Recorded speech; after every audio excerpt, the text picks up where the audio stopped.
తప్పు మాట్లాడకూడదు, అబద్ధాలు చెప్పకూడదు. చాలా ఉంటాయి. నిజాయితీ ఉండాలంటే చాలా కష్టంగా ఉంటుంది. ఆ నిజాయితీ ముందు ముందు కష్టాలు పెట్టినా ఎప్పటికైనా గెలుస్తుంది. నిజాయితీలో ఎంత గొప్పతనం ఉంటుందోనని ప్రతిదీ నిజాయితీగా ఉండాలంటే చాలా కష్టాలు పడాలి. ఆ ఆత్మస్థైర్యం ఉండాలి. నిజాయితీ ఉండాలంటే అది మనలో ఉండగలిగితే మనం ఏదైనా సాధించగలుగుతాం. చిన్నప్పటి నుంచి అలవాటు చేస్తాము, అది పెద్ద అయ్యే వరకు వాళ్ళ మనసులో అలానే ఉంటుంది. పెద్ద అయినాక మనం చెబుదాం అనుకున్నా వాళ్ళు వినరు, అర్థం చేసుకోరు. అది చిన్నప్పటి నుంచినే ఉండాలి. ఆ నిజాయితీ వల్ల చాలా చాలా నష్టపోతాం. ఆ నిజాయితీలో సొంత వాళ్ళని నష్టపోతాం, ఆస్తులు నష్టపోతాం, మన జీవితాల్లో కూడా నష్టపోతాం. మనం నిజాయితీగా ఉండాలంటే ఏదన్నా తప్పు జరిగితే బతకాలనిపించదు, తలెత్తుకొని నలుగురిలోకి రావాలనిపించదు. అది మామూలుగా ఉండే వాళ్ళకి ఆ తప్పులు చిన్నగా కనపడతాయి. అదే నిజాయితీగా ఉండే వాళ్ళకి అది పెద్ద తప్పుగా కనపడుతుంది. ఉన్న ఆస్తిని చెరిసగం పంచుతారు. చదువుకు ఖర్చు అయ్యిందని తెలిసిన తల్లిదండ్రులు చెరిసగం అంటారు. అప్పుడు పెద్దతను అడగలేడు, నేను కష్టపడి చేశాను, సంపాదించాను కదా, తమ్ముడు ఖర్చు అయ్యింది, చదువుకున్నాడు, మరి నాకేంటని అడగలేడు. అడిగినట్టయితే అందుట్లో నిజాయితీ ఉండదు. అవతల వాళ్ళ కోపం వస్తుందని తెలిసిన ఆ నిజాయితీ అనేది ఆ మనిషిలో మొదటి నుంచి వచ్చిన బై బర్త్ కాబట్టి వాళ్ళు మారలేరు. ప్రతిదీ నిజాయితీలో నష్టాలే ఎక్కువ, కానీ చివరికి గెలిచేది మాత్రం నిజాయితీ. ఆ మనిషి చనిపోయినాకైనా ఒప్పుకుంటారు, అతను నిజాయితీ మనిషి, ఆయన ఏమీ తప్పులు చేయలేదు, చూసి చూడనట్టు పోవాలి అన్నట్టు కాలం కనపడుతుంది. Hi, hello my friends. ఈరోజు మనం నిజాయితీ గురించి మాట్లాడుకుందాం. నిజాయితీ అంటే పర్ఫెక్ట్గా ఉండాలి, తప్పులు చేయకూడదు, తప్పు మాట్లాడకూడదు, అబద్ధాలు చెప్పకూడదు. చాలా ఉంటాయి. నిజాయితీ ఉండాలంటే చాలా కష్టంగా ఉంటుంది. ఆ నిజాయితీ ముందు ముందు కష్టాలు పెట్టినా ఎప్పటికైనా గెలుస్తుంది. ఇది మాత్రం వాస్తవం. కాబట్టి మనం నిజాయితీగా బతుకుదాం. ఈ వీడియోని చివరిదాకా చూడండి. మీకు నచ్చినట్టయితే లైక్ చేయండి, సబ్స్క్రైబ్ చేయండి. అలాగే మీ నిజాయితీ అనేది మీకు కూడా తెలుసు, నిజాయితీలో ఎంత గొప్పతనం ఉంటుందో అని. ప్రతిదీ నిజాయితీగా ఉండాలంటే చాలా కష్టాలు పడాలి. ఆ కష్టం కూడా కొన్ని చోట్ల దారుణంగా ఉంటుంది. ఒక విషయం ఉంది, అది మనం అవతల వాళ్ళు కోసమైన అబద్ధం చెప్పాలి, కానీ చెప్పలేము. నిజాయితీగా ఉండాలి అంటే చెప్పలేనప్పుడు అవతల వాళ్ళు మనని ఇబ్బంది పెడతారు. ఇబ్బంది పెట్టినా కూడా నిజాయితీగా ఉండగలిగితే ఆ ఆత్మస్థైర్యం ఉండాలి. నిజాయితీ ఉండాలంటే అది మనలో ఉండగలిగితే మనం ఏదైనా సాధించగలుగుతాం. ఇప్పుడు ఏదో కష్టం వస్తుంది, వాళ్ళు అంటారు అని మనం ఒక అబద్ధం ఆడామనుకో, అది జీవితకాలం మన ఆలోచనలో ఉంటుంది. ఆ రోజు మనం తప్పు చేశాము అన్న బాధ. అలా కాకుండా ప్రతి విషయం, ఇప్పుడు పిల్లలు ఉన్నారనుకోండి, వాళ్ళకు కూడా నిజాయితీ ఎలా ఉండాలి అనేది నేర్పాలి. వాళ్ళకి తెలవదనుకోండి, ఇలా ఉండాలి నిజాయితీ అనే పదం వాళ్ళకి తెలవకపోయినా మనం అబద్ధం ఆడకూడదు, అవతల వాళ్ళది దొంగతనం చేయకూడదు, ఇంకొకళ్ళని తిట్టకూడదు.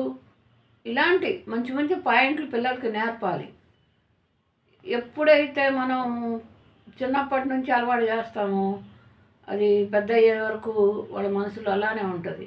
పెద్దయినాక మనం చెబుదాం అనుకున్నా వాళ్ళు వినరు, అర్థం చేసుకోరు. అది చిన్నప్పటి నుంచినే ఉండాలి. ఆ నిజాయితీ వల్ల చాలా చాలా నష్టపోతాం. అది అనుభవించిన వాళ్ళకి చాలా వరకు తెలుసుద్ది. ఆ నిజాయితీలో నష్టపోయేది ఏంటి అనేది. ఆ నిజాయితీలో సొంత వాళ్ళని నష్టపోతాం, ఆస్తులు నష్టపోతాం, మన జీవితాల్లో కూడా నష్టపోతాం. ఎప్పుడైతే మనం నిజాయితీగా ఉండాలంటే ఏదన్నా తప్పు జరిగితే బతకాలనిపించదు, తలెత్తుకొని నలుగురిలోకి రావాలనిపించదు. అది మామూలుగా ఉండే వాళ్ళకి ఆ తప్పులు చిన్న చిన్నగా కనపడతాయి. అదే నిజాయితీగా ఉండే వాళ్ళకి అది పెద్ద తప్పుగా కనపడుతుంది. నిజాయితీ కంటే ఎందుకంటే ఇప్పుడు ఆస్తి పంపకాలు ఉన్నాయి అనుకోండి, ఇద్దరు అన్నదమ్ములు ఉన్నారు, వాళ్ళల్లో పెద్దాడెప్పుడు చదువుకోడు. ఇది చాలా కుటుంబాల్లో ఉండేది. కుటుంబ బాధ్యతల వల్ల చిన్నవాళ్ళు చదువుకుంటారు. ఉన్న ఆస్తిని చెరిసగం పంచుతారు. చదువుకు ఖర్చు అయ్యిందని తెలిసిన తల్లిదండ్రులు చెరిసగం అంటారు. అప్పుడు పెద్దతను అడగలేడు, నేను కష్టపడి చేశాను, సంపాదించాను కదా, తమ్ముడు ఖర్చు అయ్యింది, చదువుకున్నాడు, మరి నాకేంటని అడగలేడు. అడిగినట్టయితే అందుట్లో నిజాయితీ ఏముండదు. ఏమంటారు, చూసావా వీడు స్వార్థపరుడు, ఏం చదివించినంత మాత్రాన ఆస్తులు తక్కువ ఇవ్వాలా అని నలుగురు, ఇంట్లో వాళ్ళే కాదు బయట వాళ్ళు కూడా మాట్లాడతారు. అప్పుడు మనం నష్టపోయినట్టే కదా. మాట్లాడకుండా ఉంటే ఎంతో కొంత 1,00,000 కానివ్వండి, 10 లక్షలు కానివ్వండి, ఎంతన్నా కానివ్వండి నష్టపోతాం. అదే మామూలుగా రిలేషన్స్లో వచ్చి మనం కరెక్ట్గా ఉన్నవాడి వైపు మాట్లాడతాం. ఎందుకంటే మన నిజాయితీ అలా మాట్లాడనిచ్చుద్ది. అప్పుడు అవతల వాళ్ళకి కష్టం అనిపిస్తుంది. అది మనకి తెలుసు, నష్టపోతాము, అవతల వాళ్ళకి కోపం వస్తుందని తెలిసిన ఆ నిజాయితీ అనేది ఆ మనిషిలో మొదటి నుంచి వచ్చిన బై బర్త్ కాబట్టి వాళ్ళు మారలేరు. అప్పుడు రిలేషన్షిప్ కూడా పోతుంది. ఏ విషయం అయినా, స్నేహితుల్లో అయినా అంతే. ఏ ఇద్దరు స్నేహితులు ఉండి ఒకరికి ఒక రకంగా చెయ్యం, కానీ వాళ్ళ విధానాల్లో చేయాల్సి వస్తుంది ఒక్కోసారి. అప్పుడు రెండో వాడికి కష్టం అనిపించుద్ది, ఫ్రెండ్షిప్ను పోగొట్టుకోవాలి. ఇలా ప్రతిదీ నిజాయితీలో నష్టాలే ఎక్కువ, కానీ చివరికి గెలిచేది మాత్రం నిజాయితీ. కనీసం బ్రతికున్నప్పుడు ఒప్పుకోకపోయినా ఆ మనిషి చనిపోయినాకైనా ఒప్పుకుంటారు, అతను నిజాయితీ మనిషి, ఆయన ఏమీ తప్పులు చేయలేదు. ఆఖరికి అతన్ని వదిలేసిన వాళ్ళు కూడా ఫ్రెండ్స్లో కానీ, రిలేషన్లో కానీ, ఆస్తుల్లో కానీ, అయినాళ్ళు కానీ ఎవరైనా సరే చనిపోయినాకైనా ఒప్పుకుంటారు. అది నిజాయితీ. ఇవాళ రేపు బతికుండగా మంచి చేసినా కూడా ఎవరు పట్టించుకోవట్లే, ఇంకా నిజాయితీని ఏం పట్టించుకుంటారు. కాబట్టి నిజాయితీ అనేది పర్ఫెక్ట్గా ఉంటే కష్టాలు పడాలి. మరీ ఈ కాలాన్ని బట్టి మరీ అతిగా కూడా ఉండకూడదు నిజాయితీ. నేనే చెబుతున్నా మాట, ఎందుకంటే కొన్ని దెబ్బలు తినున్నా నేను. చూసి చూడనట్టు పోవాలి అన్నట్టు కాలం కనపడుతుంది. నిజాయితీ అనేది నిజాయితీనే ఉండండి. సాధ్యమైనంత వరకు మన చెయ్యి దాటిపోనంత వరకు నిజాయితీగా ఉండండి. మన చెయ్యి దాటిపోద్ది అనుకున్నప్పుడు అది మీ నిర్ణయం, మీరు తీసుకోవచ్చు. ఇది నేను చెప్పేది. కాబట్టి మనం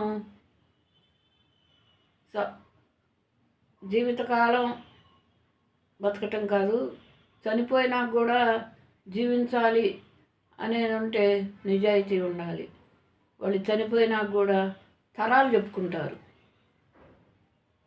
వాళ్ళు నిజాయితీ కలవాళ్ళు, వాళ్ళ పద్ధతులు వేరు, వాళ్ళు గొప్పవాళ్ళు అని చెప్పుకోవటానికి నిజాయితీ ఉండాలి. కాబట్టి నిజాయితీగా ఉన్నాము. మరీ అతి నిజాయితీ వద్దు. నేను కూడా ఇబ్బందులు పడ్డదాన్నే నిజాయితీ వల్ల, ఆస్తులు పోగొట్టుకున్నదాన్ని, ఇన్ని ఉంటాయి. కాబట్టి మీరు సాధ్యమైనంత వరకు నిజాయితీగా బతకటానికి ప్రిపేర్ అవ్వండి. చిన్నాళ్ళైనా పెద్దాళ్ళైనా ఎవరైనా. ఈ విషయం మీకు నచ్చినట్టయితే లైక్ చేయండి, సబ్స్క్రైబ్ చేయండి. ఓకే.